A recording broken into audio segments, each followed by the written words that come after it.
আগামী সপ্তাহে দক্ষিণবঙ্গে অতি ভারী বর্ষণের সম্ভাবনা। আবহাওয়া দপ্তর পূর্বাভাস দিয়েছেন যে আগামী সপ্তাহে পড়া ঝড় বৃষ্টি থাকবে, তাতে দক্ষিণবঙ্গের জেলাগুলিতে ভারী থেকে অতি ভারী বর্ষণের সম্ভাবনা। তাতে পূর্বাভাস জারি করার কারণ একটাই, বঙ্গোপসাগরে আবারও ঘূর্ণাবর্তের ফাঁক শুরু হবে, যার কারণে দক্ষিণবঙ্গের একাধিক জেলায় নিম্নচাপ বঙ্গোপসাগর থেকে প্রবেশ করতে যাচ্ছে।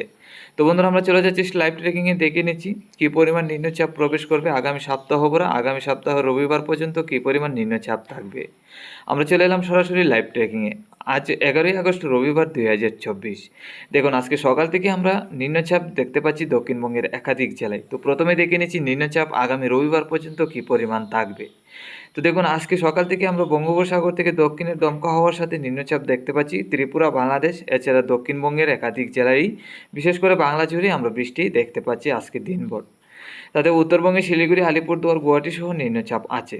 আজকে দুপুরের মধ্যে গেলেও নিম্নচাপ আরও বাড়বে, তাতে দক্ষিণবঙ্গের একাধিক জেলায় ভারী থেকে অতি ভারী বৃষ্টির সম্ভাবনা।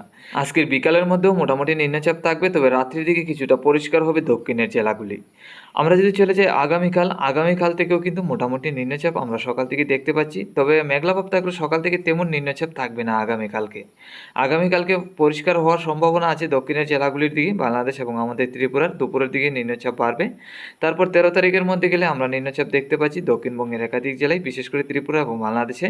তাদের 13 তারিখের মধ্যে মোটামুটি অনেকটাই নিম্নচাপ থাকবে। আর বঙ্গোপসাগর থেকে 13 তারিখ এবং 14 তারিখের মধ্যে আবারও একটা পাক শুরু হবে কলকাতা এবং বাংলাদেশের দক্ষিণের জেলাগুলির মধ্যে, যার কারণে 15 তারিখ 16 তারিখে আমরা দেখতে পাচ্ছি ভারী থেকে অতি ভারী নিম্নচাপের সম্ভাবনা। তো 16 তারিখ শুক্রবার থেকে শনিবার 17 তারিখ এবং রবিবার 18 তারিখ পর্যন্ত নিম্নচাপ আমরা দেখতে পাচ্ছি দক্ষিণবঙ্গের একাধিক জেলায় ঘূর্ণাবর্তের কারণে প্রবেশ করবে। তো রবিবার পর্যন্ত এই নিম্নচাপের কারণে কিন্তু দক্ষিণবঙ্গের একাধিক জেলায় পূর্বাভাস জারি করেছেন আবহাওয়া দপ্তর।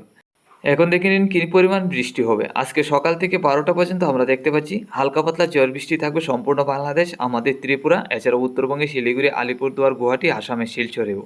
শুধু সকাল থেকে দুপুর 12টা পর্যন্ত বাংলাদেশের ঢাকা এবং চট্টগ্রামের দিকে মোটামুটি পরিষ্কার আছে, নিম্নচাপ থাকলে তেমন বৃষ্টি নেই, মেঘলাভাব রয়েছে, তবে তেমন বেশি একটা বৃষ্টি নেই আমরা যেটা দেখতে পাচ্ছি। আজকে 24 ঘন্টার মধ্যে গেলে ঝড় বৃষ্টির পরিমাণ বাড়বে, তাতে আজকে দুপুরের পর থেকে 12টার পর থেকে মোটামুটি ঝড় বৃষ্টি বাড়ার সম্ভাবনা। তারপর বিকাল দিকে হয়তো কিছু ঝড় বৃষ্টি কমবে, তাতে সম্পূর্ণ বাংলাদেশ, আমাদের ত্রিপুরা, উত্তরবঙ্গে শিলিগুড়ি, আলিপুরদুয়ার, গুয়াহাটি, আসামের শিলচরে ভারী থেকে অতি ভারী বর্ষণের সম্ভাবনা রয়েছে।